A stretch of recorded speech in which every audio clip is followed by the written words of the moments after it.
this computer. And then we are recording. Okay, we've gotten down, we were talking about Antioch in Syria. We had gotten down to the family life. Now, again, we're going to discuss Antioch, and then hopefully some tonight, probably the last hour of our class, we'll talk about Cyprus. And then we'll probably finish Cyprus next week and start with Ephesus and then Asia Minor. That's my plans. Then we will be through with our class. We have 2 classes left.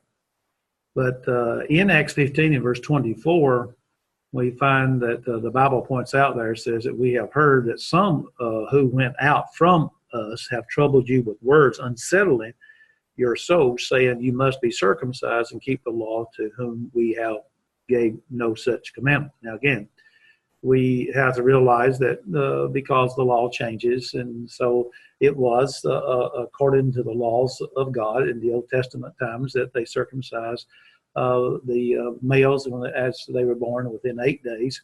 And then if anyone who was a Gentile became wanted to be a proselyte, then to have the privileges of that of a Jewish person, some privileges, not all of them, then they would have to be circumcised. But when Jesus died upon the cross in Colossians 2, verse 14, he nailed the old law to the cross, and so that was done away with. And so as the apostles went out to Syria, and as they would go elsewhere, they had not preached the necessity of keeping the law, that is the Mosaic law. And so apparently they maybe not explained all of it in reference to that, of the doing away with that of the law, the Jewish law, the Mosaic law. And so they had this council in Jerusalem in Acts chapter 15, and they made it clear that those people who had become members of the church would not be expected to keep the law. And so for the people of Syria, it was physically or geographically impossible for them to keep the law, as Jews of Jerusalem area could. Again, so you had, as we've talked about, the dispersion, where they've dispersed, and they have Jewish people throughout the whole Roman Empire. And so, but it was hard for these people here to go back and to keep the Old Testament law, that is the Jewish people. So they did not live close to the temple, and so the day was coming, and that would be in AD 70 when the temple would be destroyed, and no devout person could go there to keep the aspects of the law anyway. And once that was destroyed, and it has been destroyed in AD 70, the Jewish person doesn't have a place to worship because the temple has been destroyed. And they can't prove that they actually are from a Jewish background because all of the genealogical tablets have been destroyed. So the new freedom that they had, that male infants would not need to be circumcised, though Jews all over the empire generally continue to practice, is our understanding of that. We have no way of knowing what percentage of the converted Jews continue to circumcise their infant males. And so the new freedom in Christ meant that purification of another in the prescribed way after childbirth would not occur because of the distance of the temple. So it meant less frequent family pilgrimages to Jerusalem for the feasts they had, like the Passover, the Feast of the Tabernacles, the Feast of Unleavened Bread, for the Jews, and probably none for that of the Christians. So there was no need for them to go there. So their family was not disrupted. But while this took place, they also had dietary laws that might control the habits of the Jewish people of the dispersion. And so they would have no effect on Christians, Jews, or Gentiles. And so in their weekly round of activities from that very beginning of the church, there was the first day of the week. And so as a recognition and the resurrection of Christ began to take place of the Sabbath, the sense that the Sabbath had been a worship day for that of the Jewish people, but that was to be done away. And so they would meet up on the first day of the week, Acts 20 and verse 7, and 1 Corinthians 16 and verse 2, up on the first day of the week. And so with the passage of time, holding services on Sunday became the almost universal practice because it was the first day of the week, and because of Christianity, the spread of it, that Jesus Christ was a Son of God, and that the day of worship was on the day that he was resurrected, the first day of the week. like in our country, we've just gone through, as they call it, the Easter holidays and so forth, and we celebrate the resurrection of our Lord upon the first day of every week. We take of the Lord's Supper. But the claim of some that Constantine, and this is erroneously claimed, changed the day of worship from Saturday to Sunday in the 4th century does not really hold water. Ritual uncleanness as a result of touching dead bodies and for other reasons also tended to disappear. Now, Constantine is the Seventh-day Adventist will make the point, and others make the point that he changed the Sabbath day, or the Catholics changed the Sabbath day, and Constantine was a part of the Roman government. But that's not so. The point being is Catholicism, they claim that they are the first church. And so they talk about the church of the 1st century, that is the Catholic Church. Catholic Church changed the day. Well, again, the church changed the day, but it was not the Catholic Church. Catholic Church did not exist at that time. So that's the way we have to correct the Seventh-day Adventists and others who try to say that. But we need to ask how other 1st century family relationships and daily life, like in Palestine, and that's what we did in the last lesson, how it compares with that of Syria in the 1st century. You know, it's just like with us.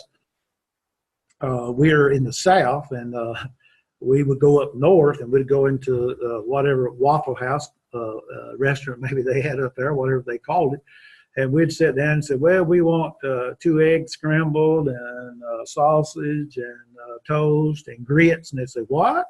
Because they don't eat grits. There's jumping Jim, Rebecca. They don't eat grits up there. Now, they may do now, you know, but they say, well, what in the world is grits? And so, you know, even though we are the United States of America, we still have different customs ourselves. I think I had never seen people eat tomatoes at breakfast time. Then all of a sudden, my mother, she had worked in restaurants and so forth, and all of a sudden, some of our family traveled, and they said, you know, up north they have tomatoes for breakfast with their sausage and biscuits, and I mean with their sausage and eggs and bacon and eggs and ham and eggs, and so forth.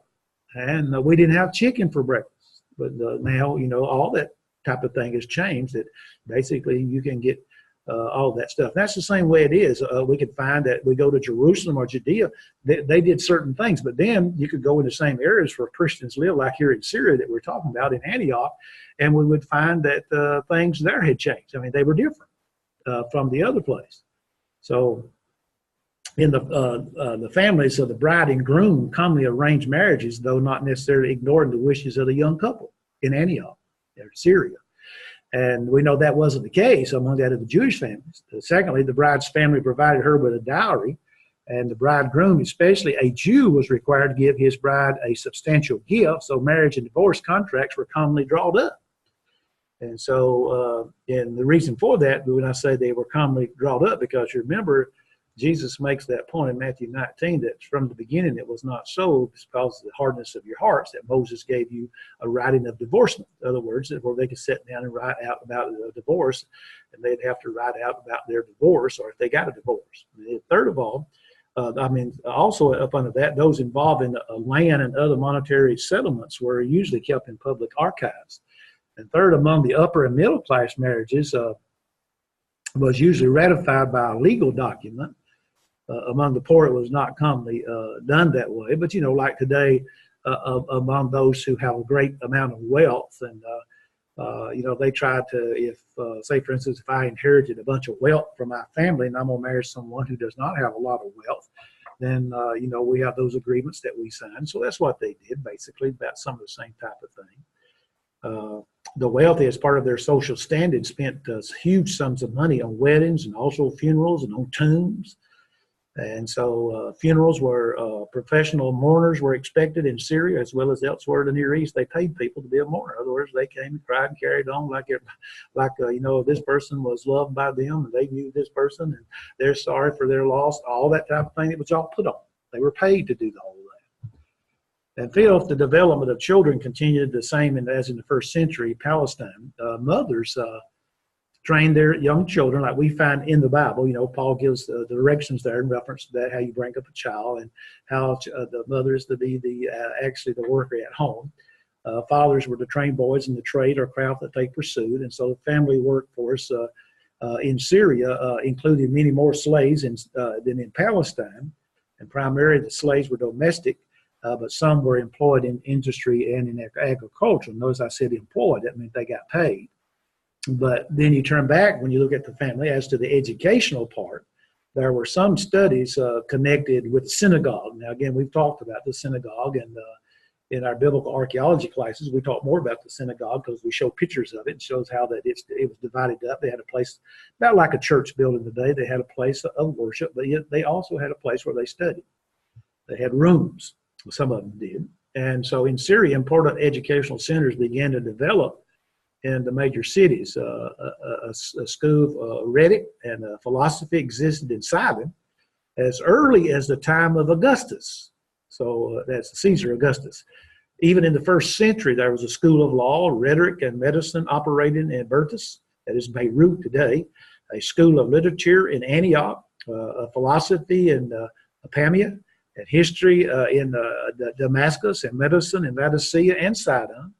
And that might help us when we read about Laodicea in the book of Revelation. It talks about, remember, there's medicine, that they have a school of medicine there, because it talks about the eyes and so forth.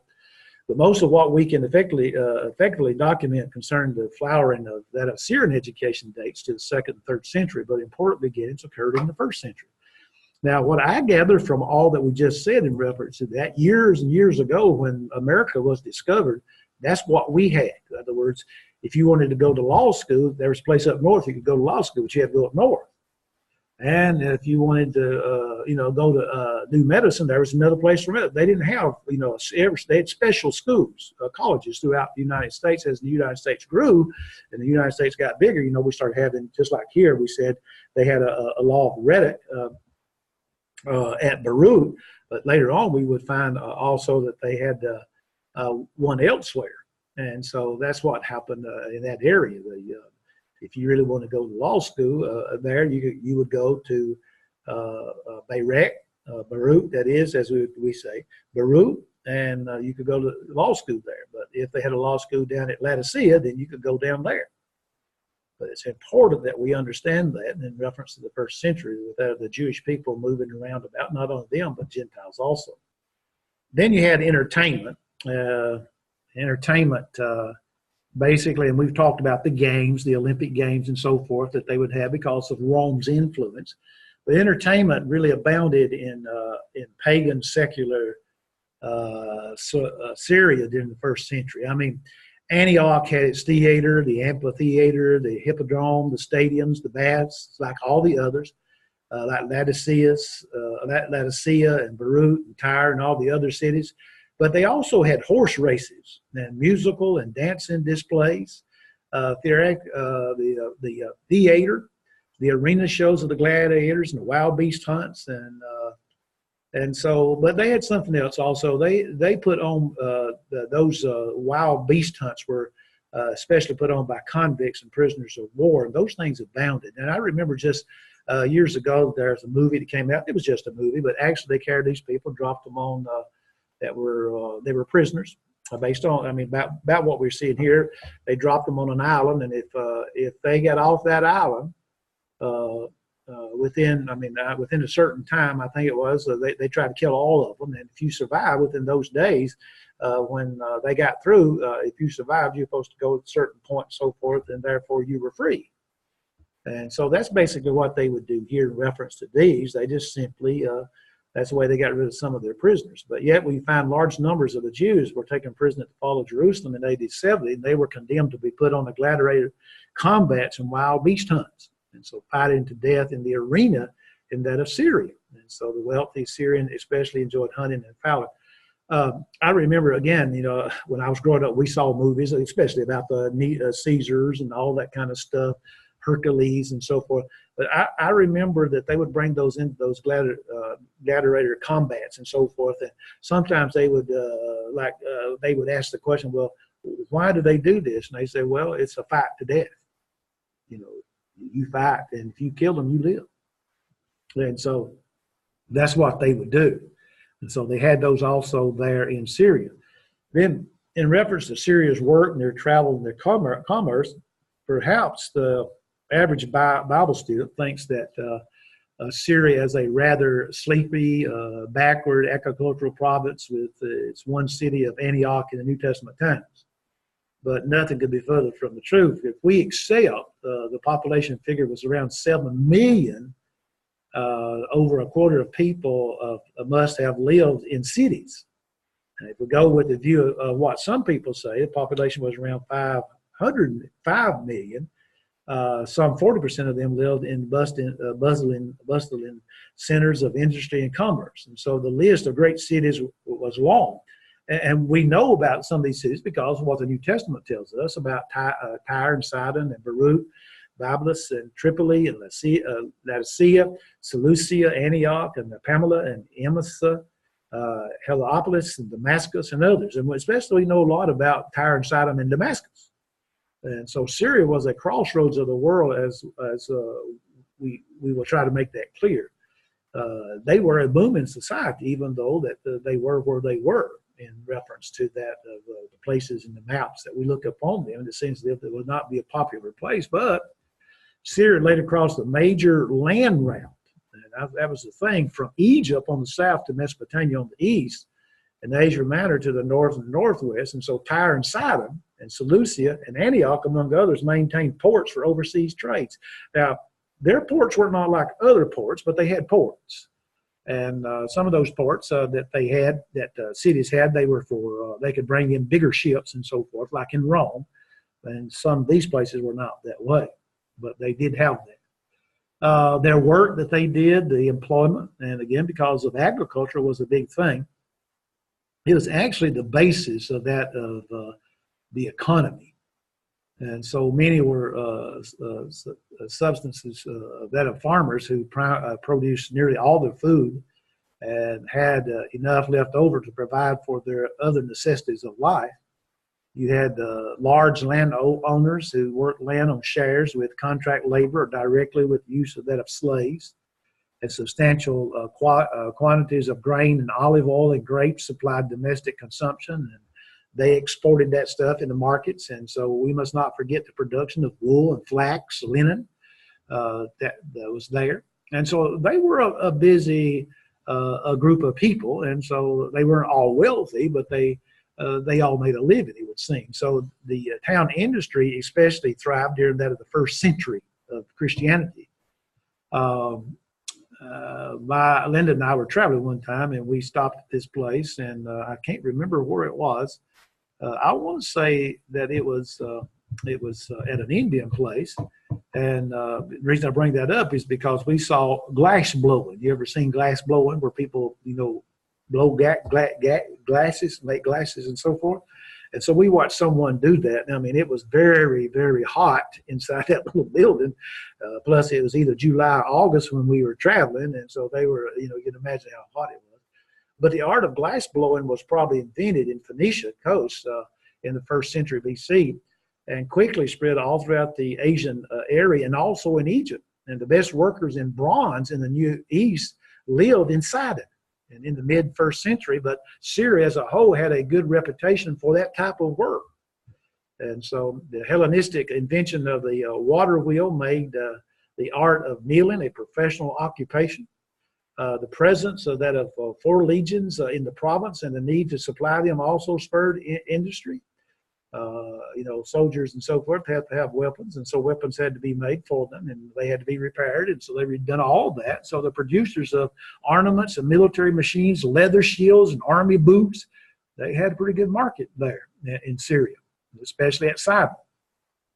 And the production of writing material also occupied many of the people. The quantities of papyrus plants were grown in Syria and then produced into sheets of paper. Others turned animal skin like sheep or goat into parchment. In other words, nothing went to waste.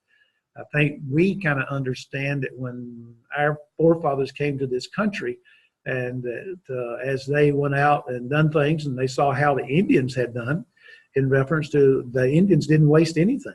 And so, they made coats and stuff out of the skins and so forth, made covers out of them and so on.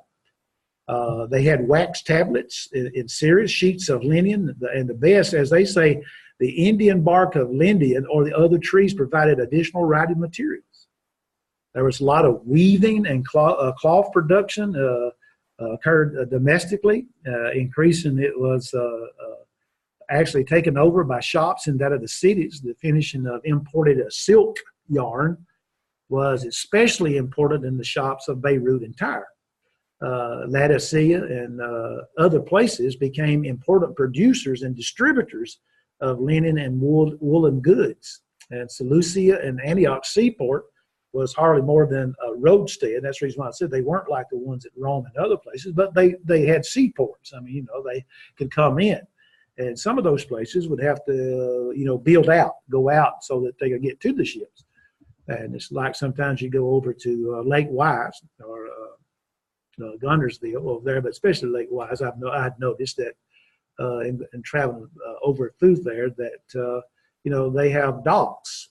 And sometimes you have to walk a long way to get out to the end of the dock. And the reason for that is because it dries up. And because of all this rain we had, I was talking to one of the fellows that had his travel trailer over there, and it was underwater. So, and their walkway and everything else was all messed up. But Paul and his companions were among the large number of people who took passage on or landed there. And the present deserted beach area with no remains of warehouses gives no hint of the ancient bustling port. There's just nothing there now. Dressmaking, and because, again, they're making of that of the linens and the cloth and so forth, dressmaking, fulling and dyeing and carpentry and metalwork and stonework, and architects supported thousands of others. They had a good economy.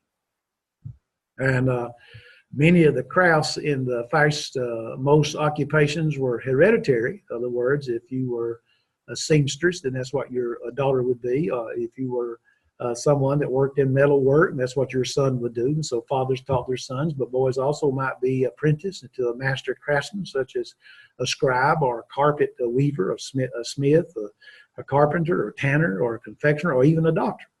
Now, in some of those places, that would just simply mean to us that if they became some of those professional people, like a doctor or a lawyer, that they would go off to school somewhere.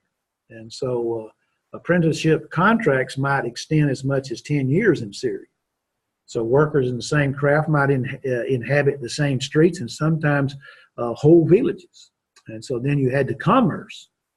From the time of Caesar Augusta, Syria was not only as a frontier thoroughfare of some of the most important trade routes into the Roman Empire. Antioch and its port, Seleucia, connected Syria with all the ports along that coast of the Mediterranean, from Asia Minor all the way to Egypt, to Spain and Morocco. Tyre and Sidon and other places, Tripoli and Beirut and Laodicea, had similar connections in the West. And so things, they did have all those connections. And so, you just imagine they had boats and ships, but they didn't have trains. The only thing they could do is they'd have their boats and ships, but they could do things by U-packs and so forth. They're using donkeys and so on, as they're probably using that of, as we've probably seen on TV, is they're using that of camels. And we used to watch cowboys, they use horses and donkeys, and then we used to watch the Arabians. They always used camels, and so the different ones. There's also types of different trade routes across the sands of Syria. You can go online and you can find the major routes, the roads that they had. And they had roads about like us. I mean, they had roads that had potholes in them, like the ones we have in Georgia because of all this rain. But they had routes, and their highways were pretty good highways. Again, with the types of transportation they had, cart wagons and things like that, mule pulled and oxen pulled and camel pulled.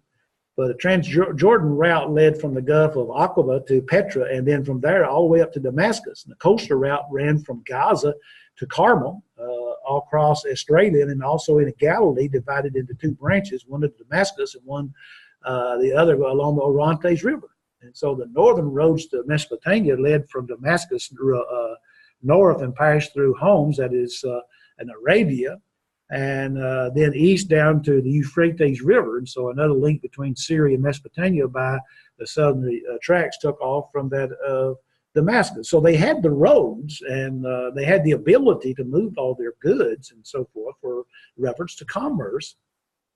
But it's never like what we have today. You know, our countries basically, and most people, I think everybody understands this. We see a lot of trucks on the highway, and sometimes we probably complain about them, and sometimes they do things that they shouldn't be doing in reference to trucks and the way they drive. You know, they're not supposed to be in the far left lane, but they get over there anyway, and things like that. But if our trucking industries just say, well, we're going to go on strike, there'd be many places where there'd be no food, because that's the way they get their food. You know, you see Walmart trucks just about everywhere. You see FedEx trucks and also UPS trucks just about everywhere. And so also we see these freight trucks. So, well, they had ways of moving goods as well, but it wasn't like what we had. Homs, that was a city, and preceded by the way Palmyra to ancient Urus or elsewhere in Mesopotamia, and thence through Iran and to India and China. In the days of the Sino-Roman world peace, that was in the 1st and 2nd centuries, the Aleppo Road formed the large stage for the Silk Route from the Yellow Sea to the Mediterranean. And Syria served as such as an important transit center that a permanent colony of Roman businessmen settled in Antioch as early as Caesar's time. In other words, Rome had people there because of the businesses, and because of, you know, there would be money, there would be tariffs, and as we would say, taxes and things of that sort. But for their part, Syrian businessmen sailed as far away as Britain and even Central Asia, India, and even China. Wealthy traders in Syria usually owned shops, but temples and public baths were popular meeting places for transaction of business. So often the traders in the same product lived together in the same section of that of town. In other words, if you were a metal worker, all the metal workers worked in one place because they didn't have to go far to go to work, and therefore all the products was there, and people would come and buy the products there. But through Syria, the West especially sent textiles, wines, copper, tin, lead, and vessels of bronze and silver and glass to Iran, India, and even to Thailand.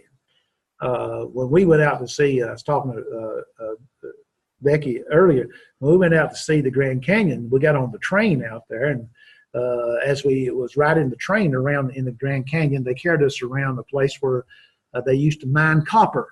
And I thought it was just interesting. When you went through, they stopped and let us look at the mountainous area there, and you could see copper everywhere. And they said that they were going to start back because of the expensive copper that, copper is very expensive, and that they were actually going to start back mining it there. And so I don't know if they did, but that's what they were telling us. And so in return, the West imported textiles and carpenter and embroidery and furs and hides from Mesopotamia, Iran, India, and also East Asia, pottery and carved ivory from Iran and Mesopotamia, silk from China, and perfumes and drugs from Arabia and Iran and India.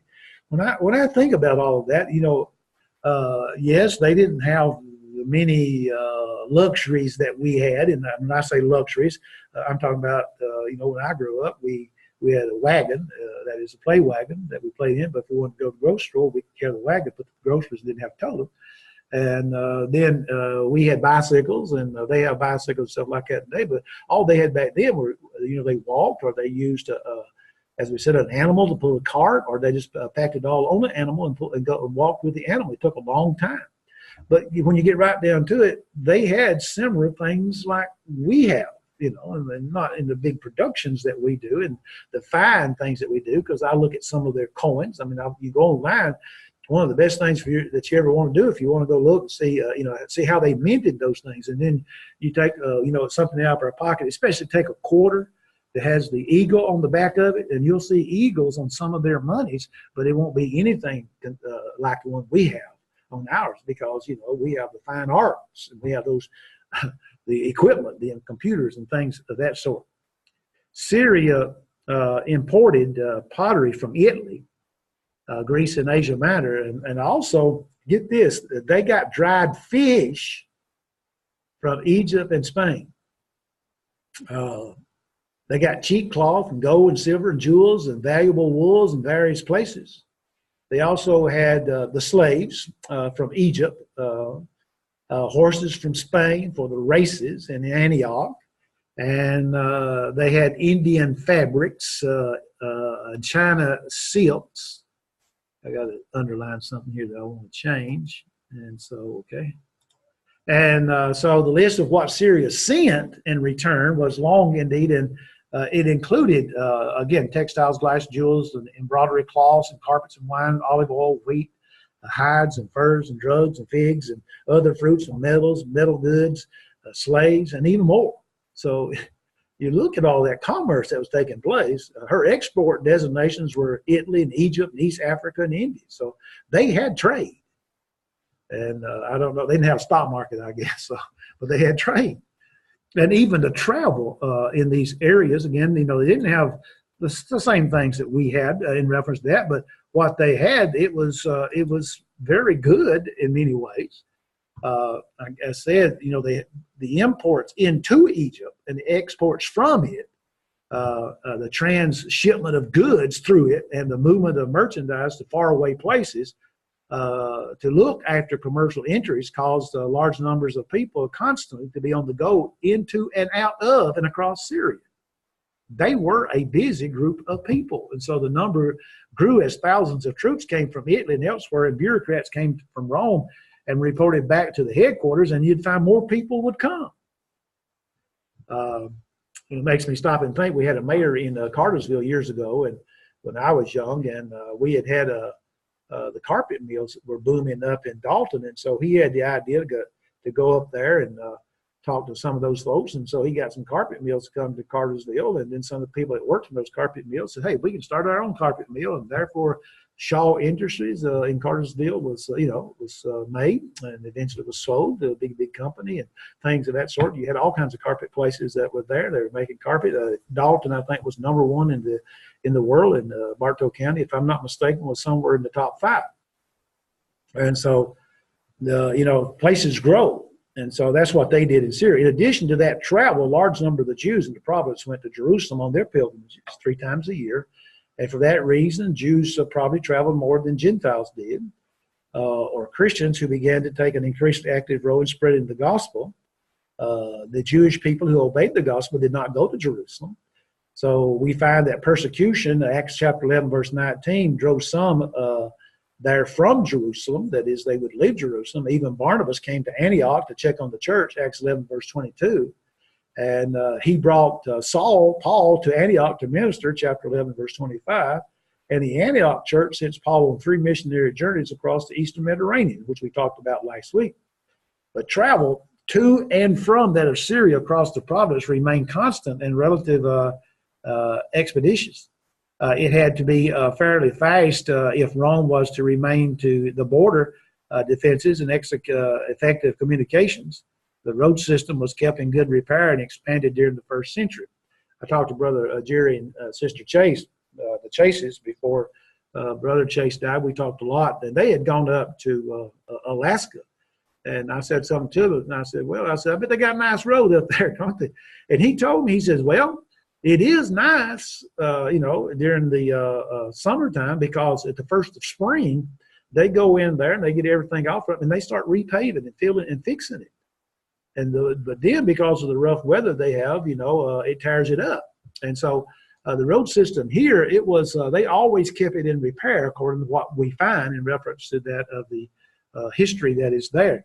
Even the merchant ships on the Mediterranean did not run on a regular schedule, though they traveled constantly. We have to remember that they were sail driven. In other words, they followed the paths of the sea according to Psalms 8. The way that the water runs in the sea, and they just follow that. But yet when the wind was blowing, they would allow the wind to blow them wherever they wanted to go. And so they generally trapped from port to port. And they would go something like that. They say that it would take them about 200 days to travel from Brutius to Brundisium, on the other side of Italy, east side of Italy, and back about 137 days from Tyre to the west coast of Italy, 70 days from Antioch to Babylon, and less than a day from Antioch to its port at Seleucia. So you can estimate that with a favorable wind, sailing time from Seleucia to Salamis on Cyprus would have been about 24 hours. So, it's quicker. And you can imagine if you were someone over waiting from the stuff come from Syria, that is goods come from Syria, because you had a shop over in some other place, and it's going to take anywhere from 130 to 200 days to get it. I don't think they gave orders. I don't think you ordered stuff unless you sent somebody over there, and when they would go over there, they would get there faster, I would imagine, and therefore they would, send orders, or you'd send orders there, I guess, by mule-back or horseback, or however they sent their mail, or that type of thing. But you can just imagine, that you had to wait anywhere from 130 to 200 days to get something done. But if you were in the business of making things out of silk and you didn't have any silk, you weren't going to make anything. So that means you have to lay off all your employees, and they weren't getting paid. So most likely they tried to do like many of the places, they had I won't say big warehouses, but they had stocks of the things that they needed. They bought that much of it, and that's the reason why they had what they had. But with that kind of world trade, it's not surprising that God established the first Gentile church in Antioch. Christians engaged in trade were undoubtedly key conduits of the gospel wherever they went. Now, if they were from 5 million to 7 million people there and had all of this trade, and we always think, and I do as a preacher, and as I teach, I'll talk about Rome and how that here it was the center of the world, and it was the center of the world. And the gospel went from Rome throughout all the world. But the same thing happened at Antioch. We only just have Paul. We talk about Paul. He takes 3 missionary journeys from Antioch. But what about all the other Christians that were there, that when people would come in and buy and so forth, and they converted people, and those people went back to their countries?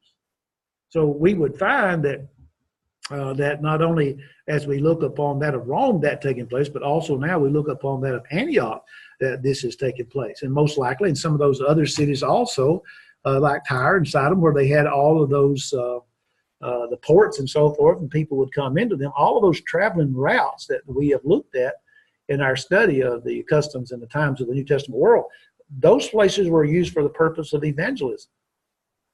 So that carries us from that of Antioch of Syria. Antioch. There's also Antioch of Syria, but also Antioch of Pisidia. So we're talking about Antioch of Syria. Do you have any questions in your anything? I got to get something. I'll drop. My bad. Okay. Okay. If y'all don't have any questions, then our next lesson, if you will, we're going to talk about Acts chapter 13 and verse 4. I'm going to read the passage here. He points this out in Acts 13 and down in verse 4. It says, so they, other words, Barnabas and Saul, I guess best go back to verse 1. Now there were in the church that was at Antioch, that's Antioch of Syria, certain prophets and teachers, as Barnabas, and Simeon, that was called Niger, and Lucius, Cyrene, and Manon, which had been brought up with Herod, the tetrarch, and Saul. As they ministered to the Lord and fasted, the Holy Ghost said, separate me, Barnabas and Saul, for the work unto I have called them. And when they had fasted and prayed and laid their hands on them, they sent them away. So they, being sent from the Holy Ghost, departed from Seleucia, and from thence they sailed to Cyprus. Okay? So they're going to go to Cyprus, and they're going to begin to preach the word of there on the island of Cyprus. Now, if you look up Cyprus to see the map of it, it looks like a swordfish. Now, I say that, and you look at it, and you can see the big old. It's about like us looking here. If we were up in the sky and we could see all the way down to Key West, we look at Florida, and it looks like a long, big island. Just long thing. Well, that's the way Cyprus looks. If you look at it, then it looks like it's a swordfish, as someone said. But can you picture the scene in the church at Antioch of Syria after we look at all that? Every week, new Jewish and Gentile believers became members of the church and were really thriving. And we would find that a year of that of the Apostle Paul being there, Acts 11 and verse 26, him and Barnabas being there. And they're called Christians there first at Antioch, and yet a certain unease began to come over the church. So this unease gave way to some convictions that should be doing more than evangelizing the Antioch area, nor contributing to famine relief in Jerusalem in Acts 11 verses 29 and 30. There's something else we ought to be doing. And so they should be reaching larger parts of the world with the gospel. Now again, like I said, they had those ports in all that area of Syria there. And so the gospel could go from all of those different places, and the gospel would be taught to people who came in. But they said that we got to do some more. Well, the Holy Ghost does that. And as they began convinced of their larger mission, they concluded that Barnabas and Saul, who had represented them in delivering the relief money to Jerusalem, should now be their representatives in taking the gospel abroad. So under the direction of the Holy Spirit, this congregation of God's people sent off what appears to have been their first designated missionaries. The first of the most remarkable series of evangelistic and church planting journeys on record. Now, John Mark, the nephew of Barnabas, accompanied them, Acts 13, verse 5. Now, this is the year around 45 A.D., okay? Acts 13, verse 1, down to Acts chapter 14, verse 28. Paul, this is in Asia Minor. This is Paul's first missionary journey from 45 to 50. So we're talking about 6 years, or anywhere from 5 to 6 years, put it that way. So here they began this missionary journey. Now again, if we just imagine that if you're waiting on silk to come from Syria, you got to wait 130 to 200 days. Now here they're going to travel and preach the gospel and going to come back to Antioch, but it's going to be 5 to 6 years. And so there is a reason for that of missionary work. Why Barnabas and Saul and John Mark went to Cyprus is not that hard to discover. Remembering that here they are, and Barnabas himself was a native of Cyprus, Acts 4 verse 36, and could be expected to have an interest in the evangelization of that of his Jewish kinsmen there. And stop for a moment and think. Romans 9 and Romans 10, when Paul wrote to the church at Rome, he tells us the zeal that he had. He wanted the Jewish people to know the gospel. Well, Barnabas would be that same way about his people on Cyprus. And so he wanted to go there. So the Jews of Cyprus had been partially responsible for sparking a revival at Antioch, Acts chapter 11, verses 20 and 21. And no doubt the people of the Antioch church, which had now become quite large, feel an obligation to send Christian workers to Cyprus. Since Barnabas and Saul had accomplished such a remarkable work in that of Antioch, where Barnabas had been sent by the Jerusalem church, it seems only logical that these men would be entrusted with further evangelistic work, who better to send to Cyprus than the experienced leaders, and so one of whom was a native of that island. And so those are the ones that were sent. And so the gospel message is going to go there. Now, they prepared themselves. Now, from Acts chapter 2 all the way up to Acts chapter 12 there, Acts chapter 11, we find basically what's been the center of that of the work of the church has been Jerusalem. But again, a great persecution came upon them in Acts chapter 8. And that same persecution is brought up in Acts chapter 11. And so now, because of that persecution, not only has the church at Antioch spread, Antioch grown, and people have become Christians probably in other places, and they may have been calls for them. People come back and says, we need some help over in so place like that. And so they would go over and or they would send people, or they would visit there and that type of thing, just like we do today, in places. And so Jim here is going to be moving back to Panama City, Florida. Panama, the country. And that's what they'll be doing there. You'll have people in and out of that place that will be preaching and be visiting, and so they'll find the church there. But can you imagine that some people go down and say, we like it down here, so we're just going to move down here. They're members of the church. And so therefore, the church is going to grow. And then say, for instance, if the church is growing and they're in need of financial help, some of those same people will probably come back to the States and say, look, we need some help over here. And so that's what we do. So that's what they were doing at Antioch. Basically the same thing that we do in spreading the gospel. But the gospel message preceded Barnabas and Saul to Cyprus by some years is evident because of Acts chapter 11 and verse 19. There the Bible says, now they which were scattered abroad upon the persecution that arose about Stephen traveled as far as Phoenicia and Cyprus, and Antioch preaching the word to none but unto the Jews only. So they had gone, and so therefore now Paul and Barnabas had spent their time at Antioch. Over a year they were there, and now they're getting ready to go to Cyprus. So it declares that the persecution arising at the time of the martyrdom of Stephen scattered a number of the converts to Cyprus. Now, Cyprus. Now, I'm amazed because, I as I was growing up in the religious world and so forth, I never thought about things in reference to why things happen in our world. And so, but it was because of World War I and especially World War II that the church, the Lord's church in the United States of America saw the great need to have mission work throughout the world. People had gone over that were members of the Lord's church, and the Lord's church wasn't there, and they started it. A lot of the military people started the church in some of those places.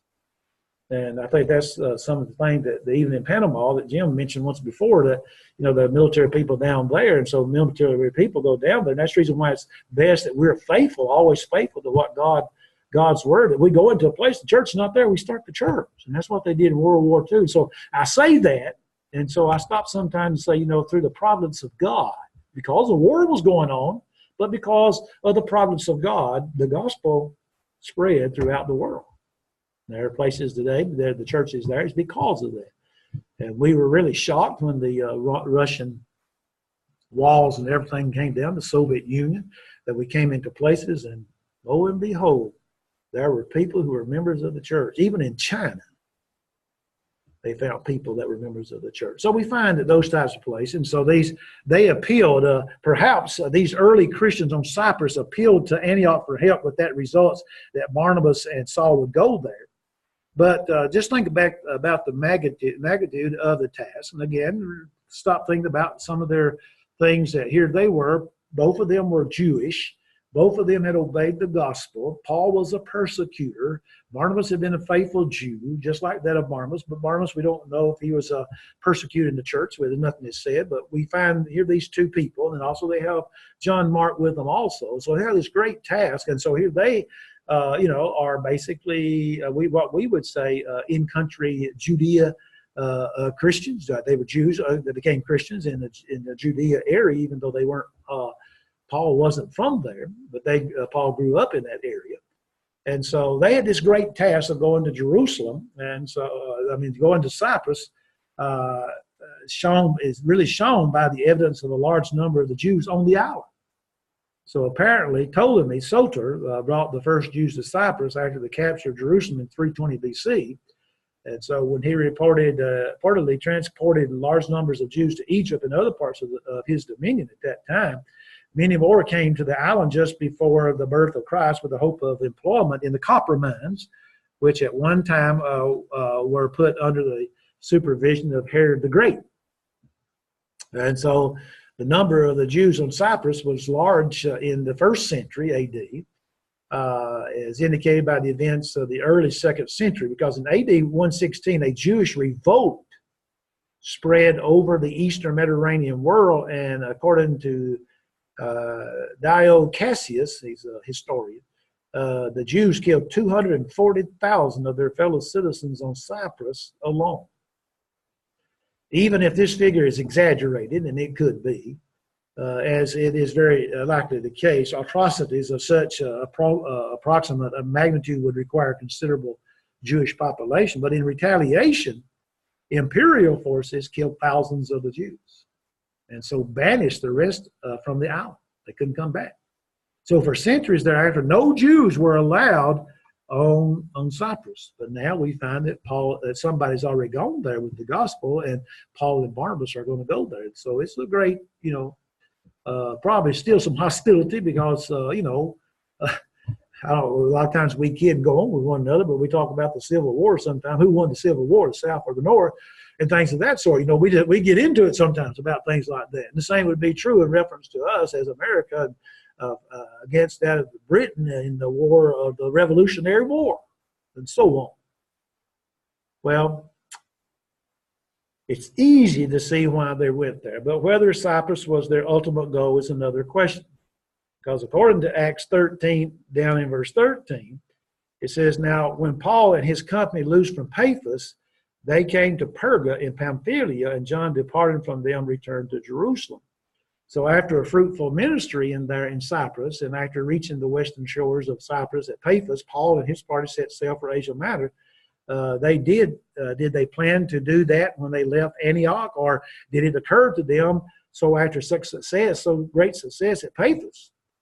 We don't really know the answer to the question, but it is useful to note that the usual Mediterranean trade route from Antioch, Seleucia, was by the way of Cyprus to Asia Minor. And so from there to Italy, if that was the commercial personal travel plans, possibly success of Cyprus venture indicated the next step. And it seems basically when you look at that, Paul wants to go to Rome. And so, if you look at that, going to go in Asia Minor and so forth and so on. So we find that if you stop and look at the land and the location of Cyprus and get some kind of thing about some of the things that went on, like the customs and the manners that we're supposed to be studying. Cyprus is the largest island of the Mediterranean Sea, exceeded in size only by Cilicia and Sardinia. It has an area of 3,572 square feet, located in the extreme northeast corner of the Mediterranean. I know that's important, but Cyprus can be seen from both Asia Minor and Syria on a clear day. The former distance is about 43 miles, and the latter about 60 miles. In other words, it's 43 miles and 60 miles. Between Egypt and Cyprus, the distance is about 250 miles. So it'd take a long time to go from Cyprus over to Egypt. It's therefore easy to see why the cultural influences from Asia Minor and Syria were felt on Cyprus long before those of Egypt, because they were so close together. I mean, you just stop and think of the distance from that of Asia Minor, about 43 miles, and so forth. And from Syria, about 60 miles. So Asia Minor would take probably a couple of days, and maybe 2.5, 3 days for Syria. So they could trade back and forth whatever needed to be done. And so we can see the influences that are there. So as to shape, Cyprus is sometimes likened to a silhouette wheelbarrow being pushed along. The long Carpus Peninsula represents the handles, and the other part of the peninsula to the south, the wheels. And it's in ancient times, like I said, it looks like a swordfish to me, but some say a wheelbarrow. In ancient times, it was compared to a deer skin or a bullock's hide spread over out on the ground. The tail is represented by the peninsula there, and the legs by the four large areas. And so the greatest length of the island is 138 miles. And excuse me, the greatest width is 60 miles. So subtracting the approximately 40 miles long of the peninsula, Cyprus averaged around 90 to 100 miles in length. And so the total coastline, if we were to take all of the coastline, is 486 miles. And then you have the mountainous areas, and the surface of Cyprus is divided almost evenly between mountains and the plain, and the mountains divide the two ranges. You have the Kyrenia on the north, and the range and the Troodos range. You have the Great Pink Limestone Kyrenia range extends along the whole northeastern northern coast. That is 3 miles from the coast and rises from 200 to 300 feet. The highest of the several peaks of this range is 3,443 feet in altitude. Conveniently, 3 gaps pierce that range: Panagra in the west, and Kyrenia in the center, and Kendal in the east. And so this range tends to force moisture from the vapor-laden winds from the north and providing sufficient moisture for the fertile coastal plains. And so trees cover the seaward slopes of the mountains, especially olive trees in the modern times, so as well as shrubs and flowers, and the southern slopes are often bare. Most of the southern half of Cyprus consists of a confusion of steep-sided mountain ridges and arrayed in such tangled profusion that it's almost impossible to discover any backbone or watershed that is there. Several of those peaks, they say, of the Troodos Mountains rise about 4,500 feet. So the highest is the Olympus, that's 6,404 feet. So white limestone plateaus occupy the area, and so these fall into step like the fashions as they approach the coast. And there are cliffs and things of that sort. But then you have the central plains. Between the two mountain ranges lies the broad plains of Soria, so 60 miles long by 30 miles wide, and then you have Nicosia, the modern capital of Cyprus, and is located in the center of that plain. The granary of the island, this plain also produces substantial quantities of vegetables and fruit, and though now treeless except for a few recently planted trees, the capital there was in ancient times heavily forested. And so through this plain flow, the two chief rivers of Cyprus was Pedus and also the Yalis, which dumps the water into the Mediterranean near the Salamis on the east shore. And so you have the rainy seasons, and there are substantial streams when that happens, probably like what we've had in the last few months. But they are not, you can't navigate in them during the dry seasons. Reservoirs now tap most of the water before it reaches the Mediterranean, and stream beds are there, and that's for the purpose of the people that live there today. The rainfall and the climate there. Let me do something again. There's something there. I miss things when I do those. I don't know why. But their rain was during the months of December to February, and they don't get a lot. And so that's the reason why they have, like I said, that they tap most of those. The main agricultural areas receive only 12 to 16 inches of rain a year. And so even this amount comes irregularly, and serious droughts occur there. And so there's high evaporation involves considerable loss, and so the supply of water constitutes a serious problem. It's easy to guess from what has been said about rainfall that prolonged drizzling from the gray skies is rare in Cyprus, even during the rainy seasons when the sun usually shines for at least some part of every day. So the mean temperature of the lowlands is something like 50 to 54 degrees, and the hottest months ranges 8 to 84.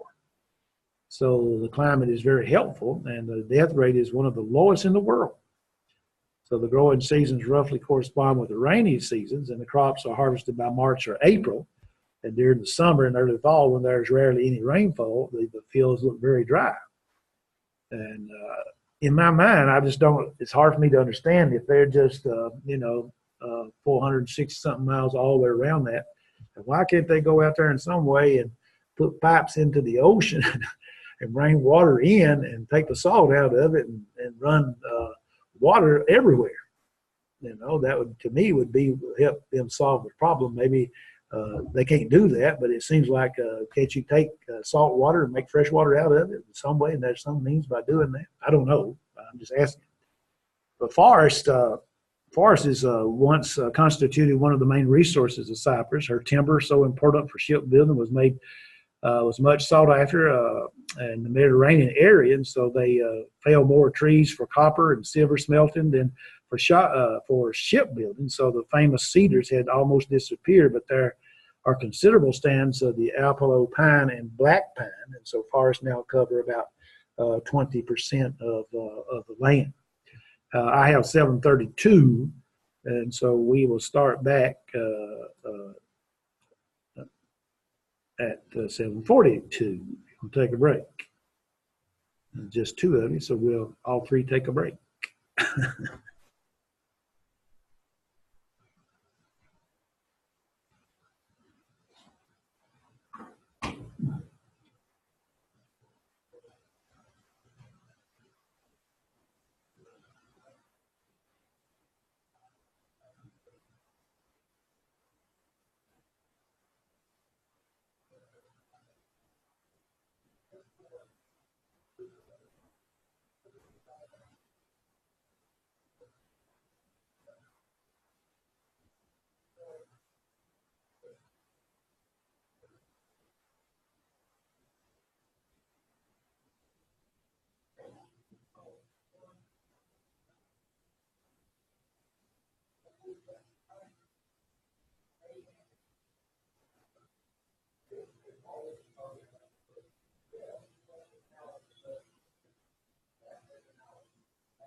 Okay.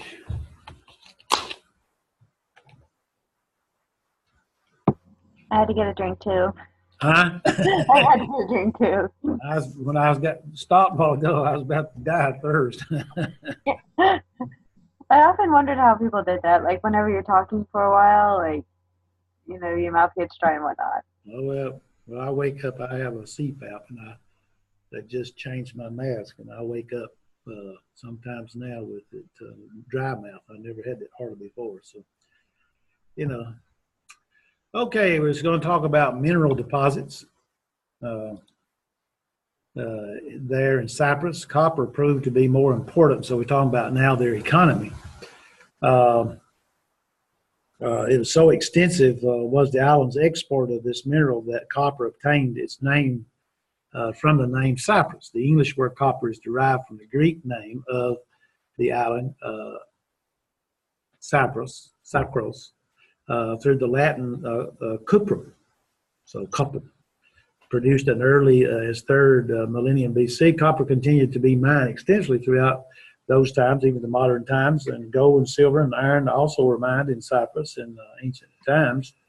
But the known mines have been almost entirely worked out, and not more than 1,000 men are employed there today, in reference to that of mining in Cyprus.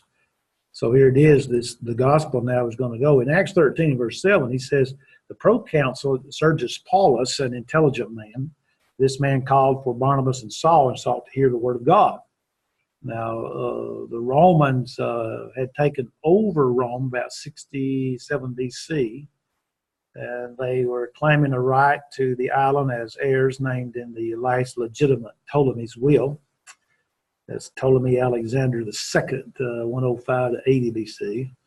So they claimed that the king of Cyprus had given aid to pirates in their raids along the Cilician coast, and that the annexation of Cyprus was necessary for the future security of the seas.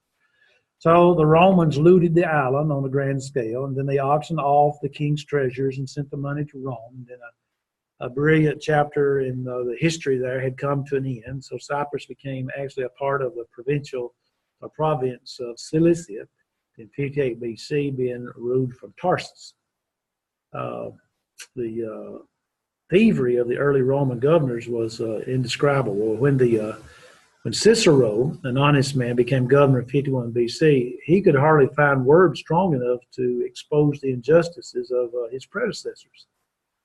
He withdrew troops from the island and reduced interest payments with what the island had been given. And then in 47 BC, Julius Caesar restored Cyprus to the Ptolemies, but with the victory of Augustus over the forces of Antony in 31, and also Antony and Cleopatra, the Romans took command once again. So then Cyprus became a province separate from that of Cilicia. And from 27 to 22 BC, the Romans actually administrated it as an imperial province and ruled it through the personal appointee of Augustus. And so in 22, Augustus turned it over to the Senate.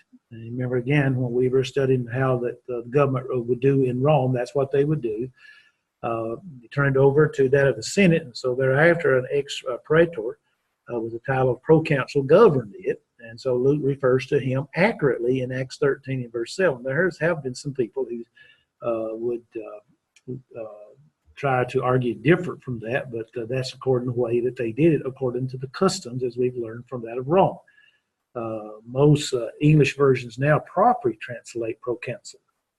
So the victory of Augustus led to administrative reorganization and the reintroduction of the stable conditions in the Eastern Mediterranean. The economic prosperity resulted and continued on Cyprus for a couple of centuries, and the emperor actually took over the mines of Cyprus, and laborers and the miners tended to be convicts.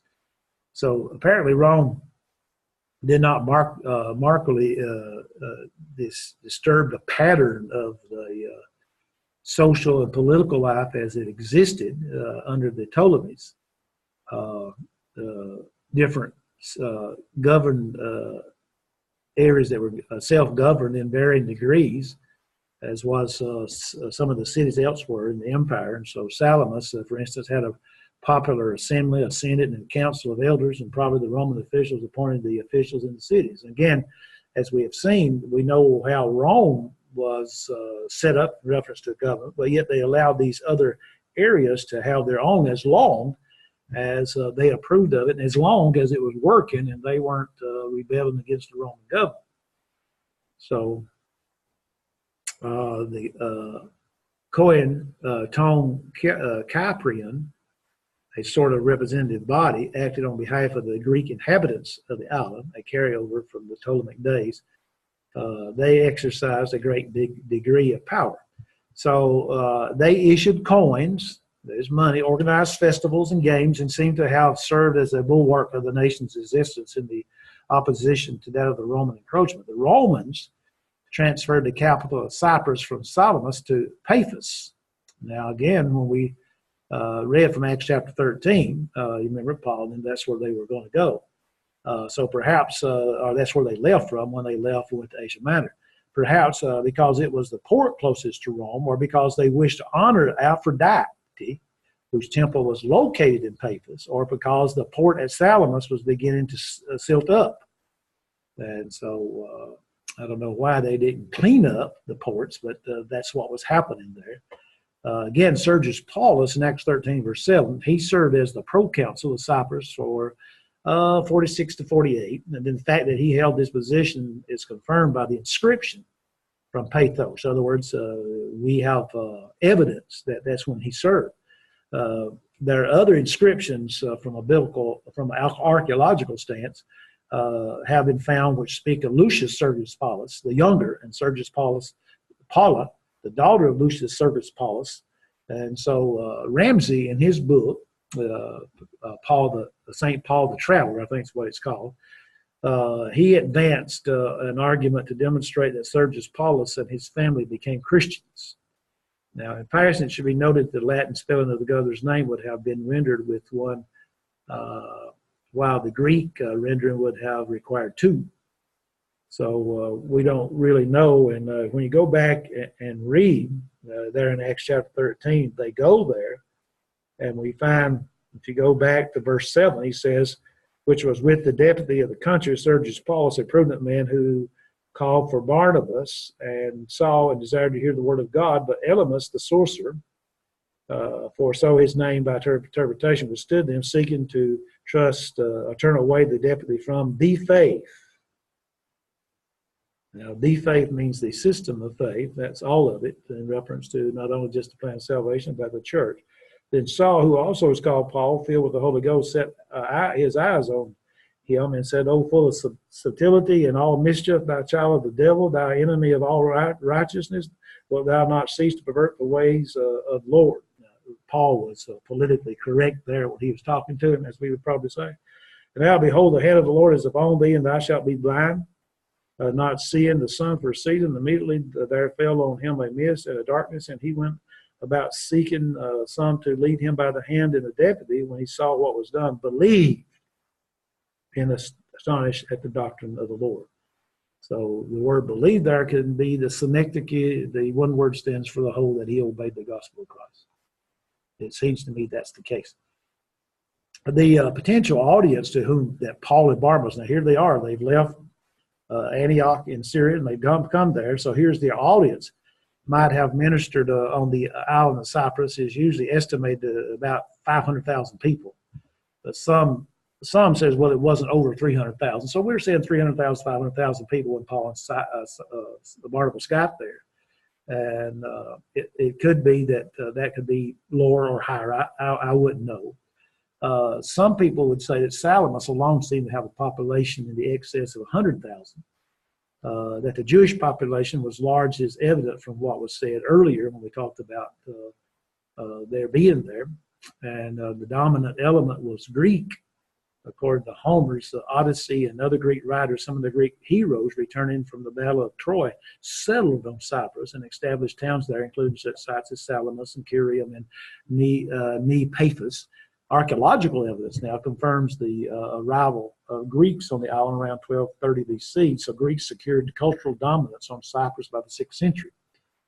When we think about their religion, now we're talking about the gospel going there, but again, we have to understand what's there. When Paul and Barnabas came to Cyprus, they certainly did not face a religious void. I mean, there was religion there. Jews had settled in large numbers on the island. These, of course, maintained the synagogue. Acts 13 and verse 5 there says, and when they were at Salamis, they preached the word of God in the synagogue of the Jews, and they had also John to their ministry. And let's talk about John Mark.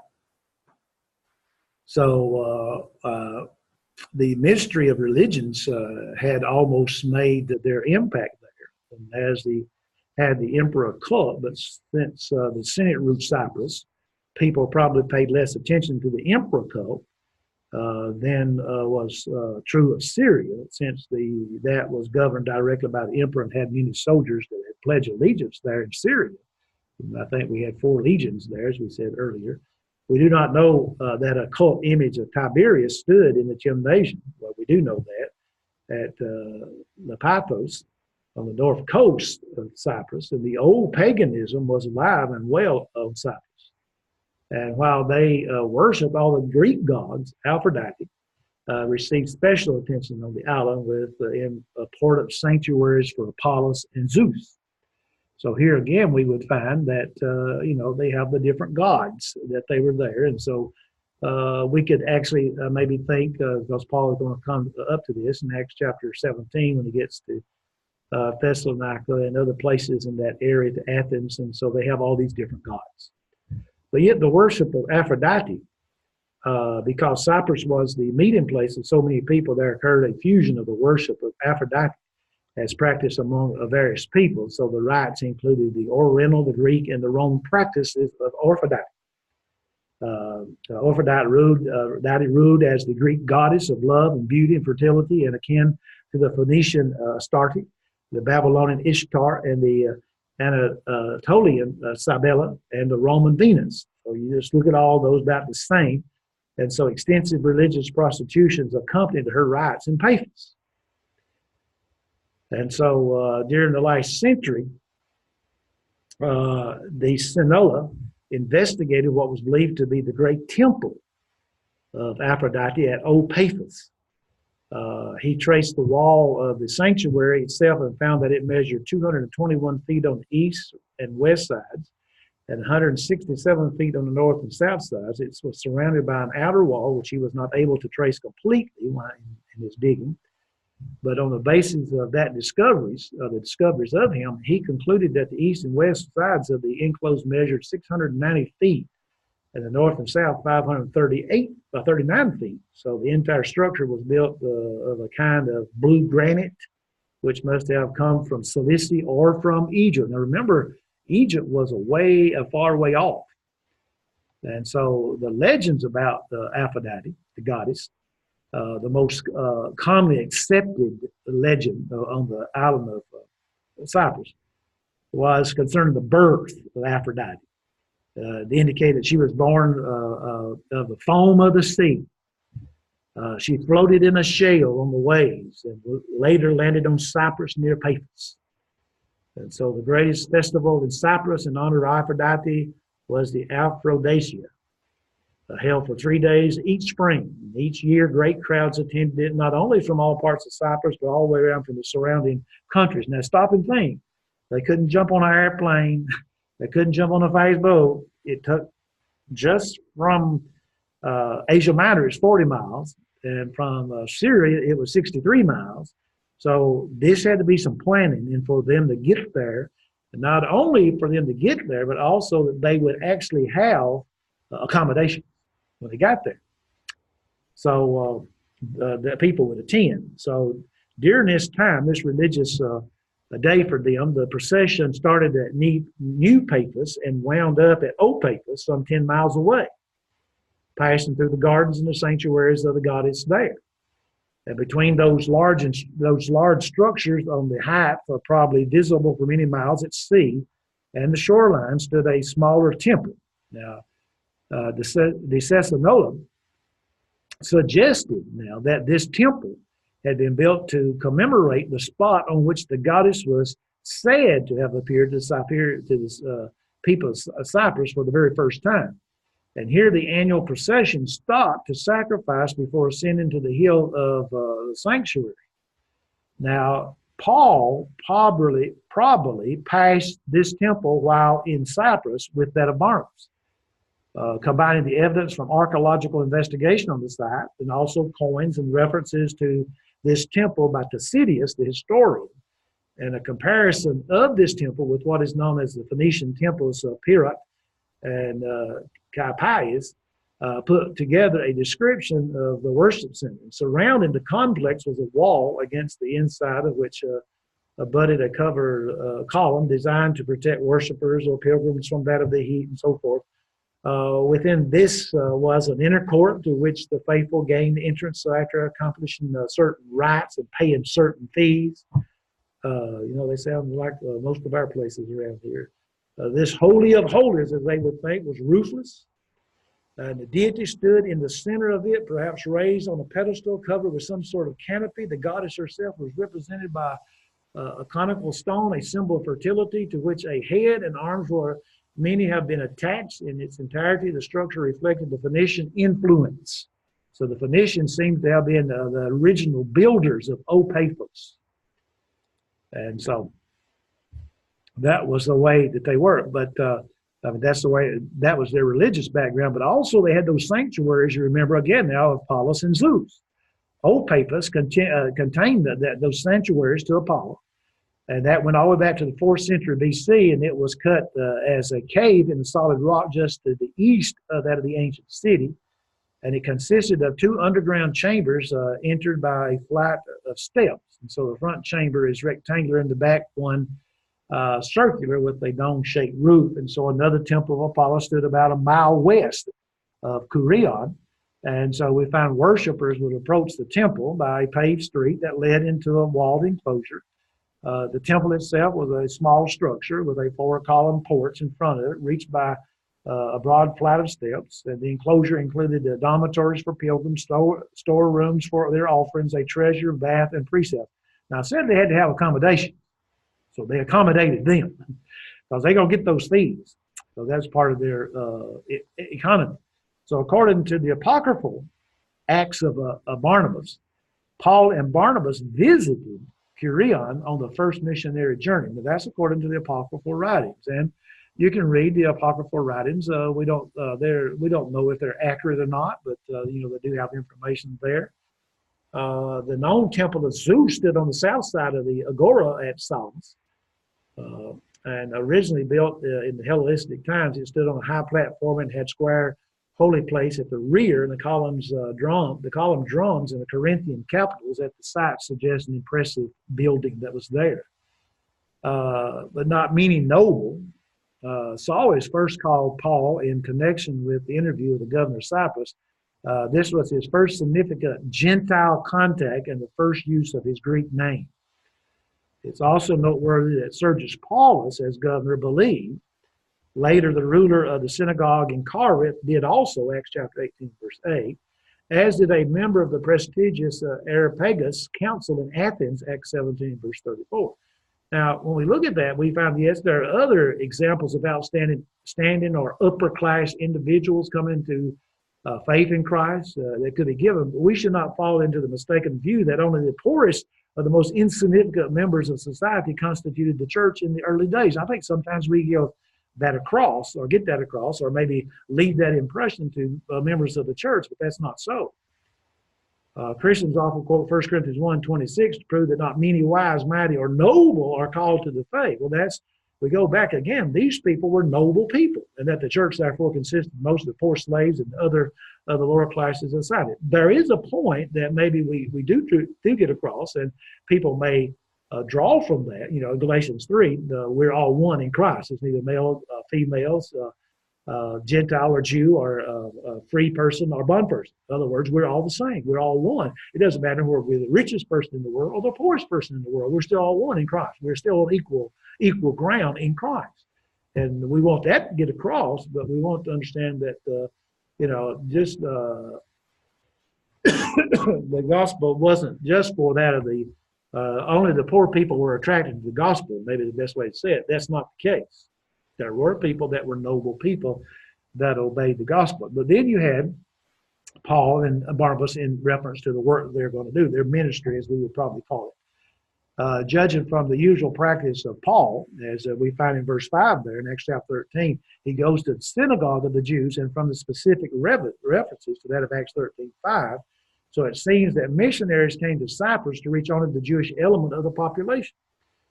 Now, they attracted some of the God-fearers. Remember, we talked about them. They were sympathetic Gentiles, and they were also proselytes and different people in different stages of that of Judaism that were Gentiles. They would become part of the audience. And since Christian witnesses preceded Barnabas and Saul to that of Cyprus, it may be assumed that at least a few were ready to listen. Go back to Acts 11 and verse 19 if you have your Bible. It says, now they which were scattered abroad upon the persecution that arose about Stephen traveled as far as Phoenicia and Cyprus. So there are some members of the church that had left Jerusalem, and they went to different places, and they went down to Cyprus, Paphos, and so forth. And so they go through the island, and Acts 13 and verse 6 here, and when they had gone through the island to Paphos, so they'd gone through the island, then they go to Paphos.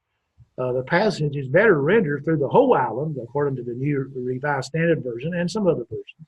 And probably this means a relative complete tour of that of the Jewish communities on Cyprus involved in preaching in the synagogues as they would go. Now, how long that this mission took is open to conjecture, an estimated range between 2 to 4 months. We really don't know how long that it took them to do this, but you have to remember that they had services, they had study periods in the synagogue, but also that they had the Sabbath day worship in the synagogue. And so as they would go to different places, you know good and well, they'd want to be there when most of the Jewish people were there, and so they would be there on the Sabbath day. We can only speculate about the route of the apostolic itinerary. Some people tried to say, well, it went this way, this way, this way. The Romans built a road around the main part of the island. It ran from Salamis diagonally to Corinna in the north, and from there roughly followed the west and south coast, then back to Salamis. Now, if we had the way, and I think we're going to have the way in some of our other classes, that we're going to start using PowerPoint. And to me, using PowerPoint, especially when you're lecturing in reference to things like this, to show maps, you can go online and you can find a map about that road on Cyprus. If you pull up Cyprus, just look at it and it'll show that road around Cyprus. And so it's kind of, to me, very interesting to see that. I was making the conversation earlier that, I probably never will be able to go to Jerusalem or to any of those places in my lifetime. I want to go to heavenly Jerusalem, but I won't be able to go over there. But just being able to teach a biblical archaeology class over at Fayetteville was very interesting to me. It was hard because I never had studied that before, but just being able to see the pictures that you can find online is just one of those things. If you never get to go, at least you saw the pictures. And so, pictures are very important because that's, if you don't believe that, I got a picture of my granddaughter. No, it's on my phone. I didn't say in my wallet, but it's on my phone. My great-granddaughter. So those were roads. Now, there were other roads on the interior, but that was the main road. And so Saul and his companions, they went to Paphos by the southern road through Kishan. So they passed the temple of Apollo at Curia and the temple of Aphrodite at Old Paphos. That's the way they went. So when Saul and Barnabas reached the capital of Paphos, Saul successfully led Sergius Paulus, the proconsul, to faith in Christ, that is, to obey the gospel. And thus, a great victory was actually won there for that of Christianity. I think, though, we should also say in reference to that, yes, he convinced them, but remember, there are already people there, according to Acts chapter 11, preaching and teaching the gospel. So the influence of Christianity was already about people, that some people had already understood it. It's just like, when I moved down to Webb, Alabama, the church down there, those people had come out of denominationalism. And so when I'd go out and visit with people, they would bring that up. In other words, the influence of the church was already there. But most people didn't understand why these people had left the Free Will Baptist Church and started the Church of Christ there, or evolved into the Church of Christ. And so we would talk about things like that. And so we converted a bunch of people just because of the influence of the church being there. So the same would be true here. Now, the two great Cyprus cities figured in the biblical account, Salamis was, again, founded on the east coast of Cyprus. Wait just a minute. Let me catch up where I'm supposed to be. You'll be getting these notes, and I want to make sure you get them right. But I got some things there that's not right. That I don't want on there. When I study, and especially when you're trying to study out of a book, I make notes, and there's some things got to be changed. And so, and I'm giving you the book and some of the changes that I've made, but not all of them that needs to be made. Salamis was on the East Coast, founded 1100 BC, and it seems always to have been a Greek city, and predominantly it was a Greek population, it seems. There are several destructions and rebuildings since the New Testament times, and because of the partial excavation of the site, it's hard to picture exactly what it was like when Paul and Barnabas was there and when they came through. But at the center of life stood a forum, or agora, about 675 feet long by 200 feet wide. And so it was lined in two long sides by two stone colonnades, about 27 feet high, carrying Corinthian capitals. Those stood about 15 feet apart. Between them, access could be gained to the shops, and on the south side high platform stood the temple of Zeus. And so you had the plan of Salamis. Excavators, when they were excavating, the archaeologists, they found the remains of a complex of baths, and we talked about those in other places. Also, they found a gymnasium north of the forum. In New Testament times, the Hellenistic baths and the gymnasiums did occupy the site. South of the baths stood ruins of great theaters of Salamis, and evidently built in Augustus' days, 27 BC to AD 14. And its semicircular orchestra measured about 30 yards in diameter. Originally had over 50 rows of seats with a capacity of 15,000 people. It was considerably larger than the famous theater of Epidaurus, the best preserved in that of Greece today, and which might have held 14,000. But in the southern section of the city, near the harbor, stood that complete system of defenses with many parallel walls. In the 2nd century BC, Salamis ceded its place to Paphos as the leading city of the island, and it's usually concluded that Salamis had a population of about 100,000 people during the New Testament times period, and the town may have covered something like 5,000 acres. But on the other hand, you had Paphos, founded around the 4th century BC, and it's called New Paphos because the capital of Cyprus in the 2nd century it became. It was largely destroyed now in 15 BC by a earthquake, and the city was rebuilt primarily with funds received from Augusta. And so during the following decades, the city was adorned with magnificent temples and public buildings, and it became important not only as the capital but as the port of Old Paphos and the shrine of Venus, or Aphrodite, and here countless pilgrims landed to visit and worship. And so Paphos became a great center of worship of Aphrodite, just as Ephesus was a place for worship for Diana. We're going to talk about Ephesus probably the last week we hear. Let's see, next week we'll talk. No, we'll talk some probably about Ephesus next week. The archaeologists, though, have traced the city walls for most of its course, and the gymnasium and the breakwaters of the ancient harbors are still in place, and they found the site of the gymnasium as well as that of the Hellenistic theater at Paphos, a garrison camp, a temple of Apollo. The ruins of the city remain unexcavated, and so there's some work that could be done, and maybe one day will be done by the archaeologists. The excavated house of Dionysia, I can't Dionysus. I said it real good a while ago. Dionysus. Now that's the third sentence. Dionysus. Yeah, there you go. Occupied in the area over 6,000 square feet. And we would find that my phone was supposed to be off, why it wasn't. And so we would find, let me cut my phone off. Somebody's trying to call me because they called me Mister. I didn't know I was Mister, did you?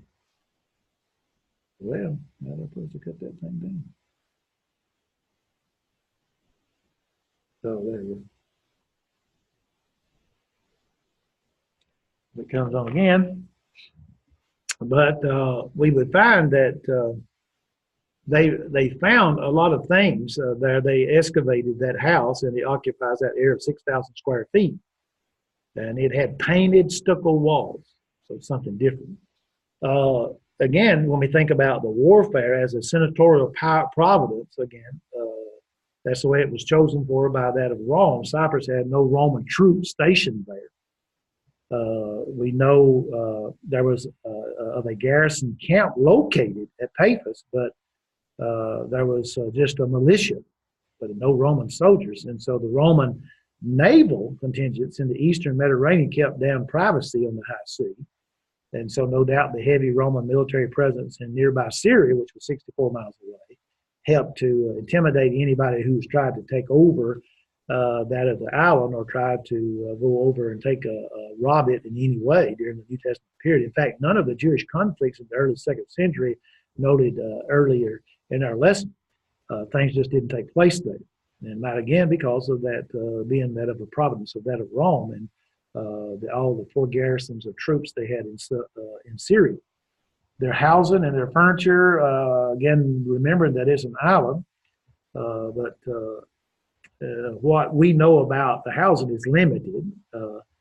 There are some generalizations that are made, but when Paul and Barnabas came through in a town like Salamis and Paphos and Curion, they found houses of the Greek style, that is, houses that had up-roofed court with rooms on 2 or 3 sides. A colonnade might run all the way around the court or face only a couple of sides. And since the property was more expensive in the town than in the countryside, these courts were probably fairly small. The builders took advantage of the upper space and went to 2 or maybe possibly more stories, and not all bedrooms were on the 2nd floor. And so that was more of the Greek way of doing things. And the plain black and white chessboard mosaic used to decorate the floor of the court. And underneath this, homeowners commonly built a cistern where rainwater was carefully collected. Remember, they don't get a lot of rainwater. And that was collected for household use. And the porch often open to the street outside the front door, and the exterior was normally made of brick. Small and high first floor windows protected privacy, while 2nd floor windows were larger and more varied. So there was also some type of modern things about the houses and the public facilities of Cyprus, and it had a public latrine. Now, that simply means that they had a spigot in the wall that could be turned on to flush the facility. When I read that, it makes me think of we had latrines in Vietnam. It was a artillery shell down into the ground to a 55-gallon drum. That's what it was, with holes in the drum. And so, but in the rural areas where land was a little cheaper, the courtyards tended to be larger. Houses spread out a little more, and so mostly they just had only 1 story. The comments on furniture, we talked about that in reference to Syria. They basically had all type of stuff, same type of furniture. Now, again, they're an island, so their diet and their foodstuff. Strabo, writing at the time of Christ, said that Cyprus grew enough grain for its own use.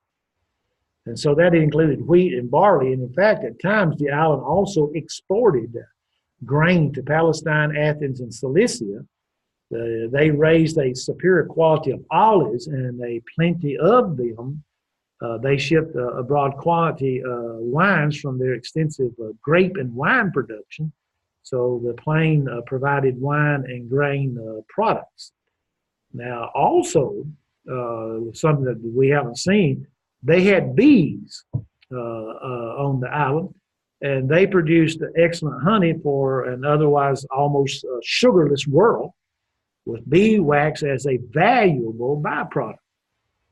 The salt pans of Salamis and Scythium produced the most famous brand of salt of the East, and only the wealthy could afford to eat much meat. They had cattle, and they had sheep, and they had goats. Provided that meat as well as milk and cheese and butter.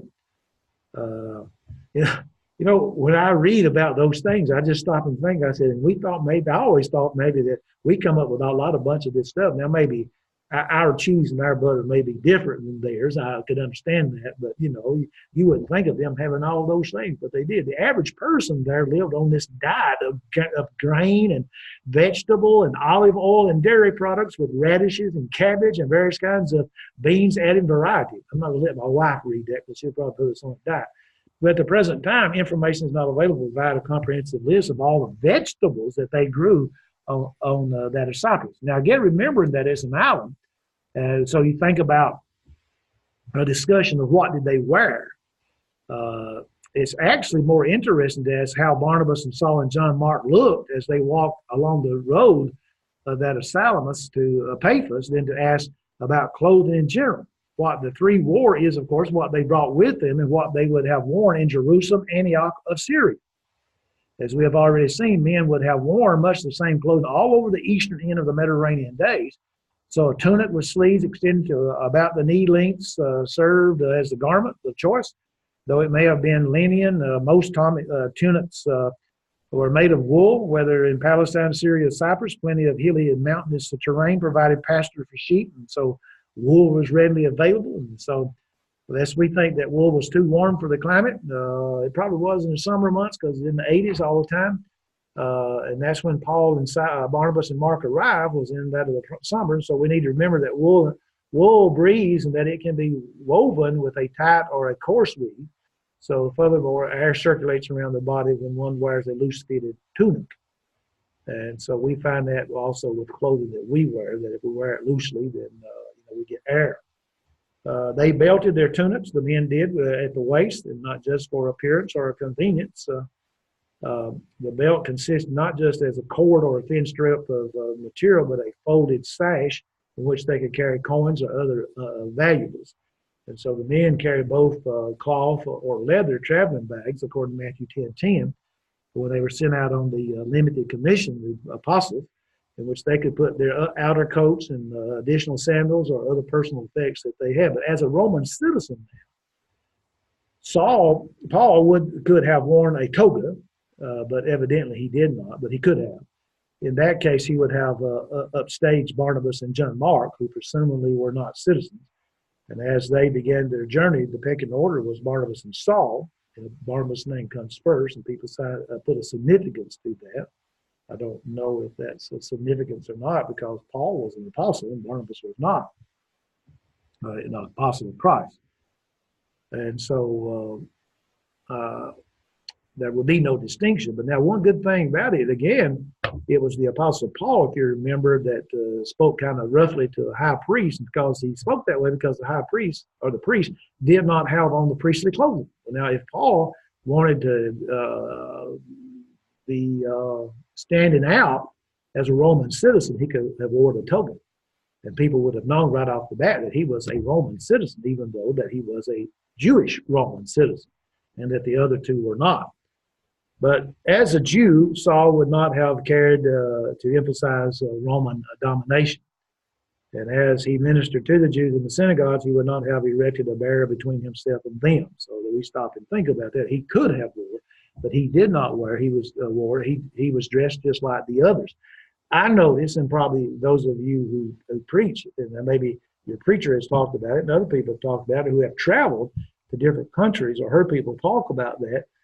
Missionaries, they all kind of dress the same way. In other words, when we went overseas to the Soviet Union, they told us what to wear.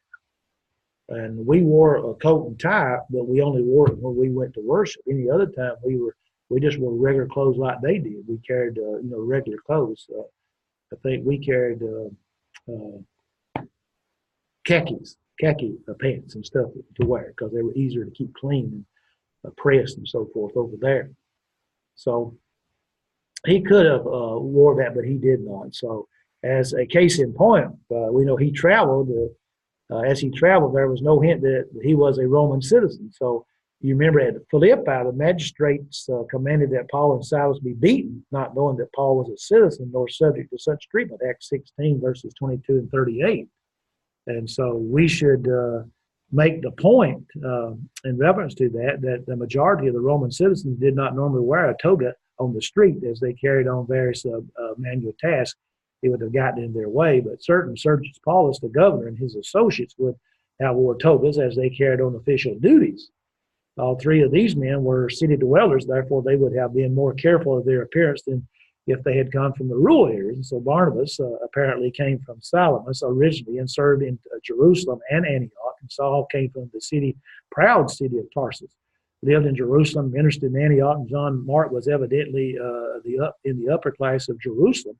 So he came from a substantial house, and his mother had at least one slave, Rhoda, Acts 12, verse 13. And Paul's ministry followed an urban strategy on Cyprus, and everywhere else they moved from city to city preaching in the synagogues. So the whole route from Salamis to Paphos was only 100 miles.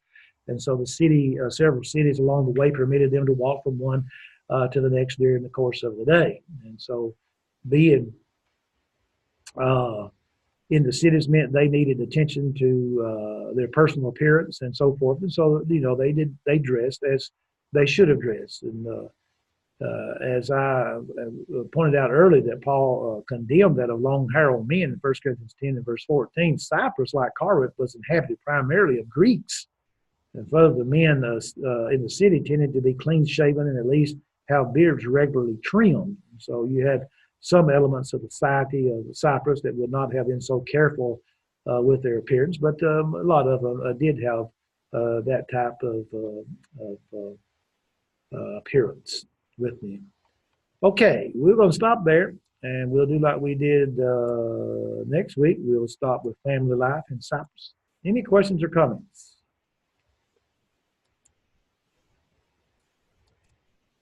All right, y'all have a good night. Stay out of the storms if they come. They say they come. It's raining here, but it's not bad. Oh, okay. Thank you for telling me. Be careful. All right. Y'all have a good night. See you next week, Lord willing. Yeah. Oh.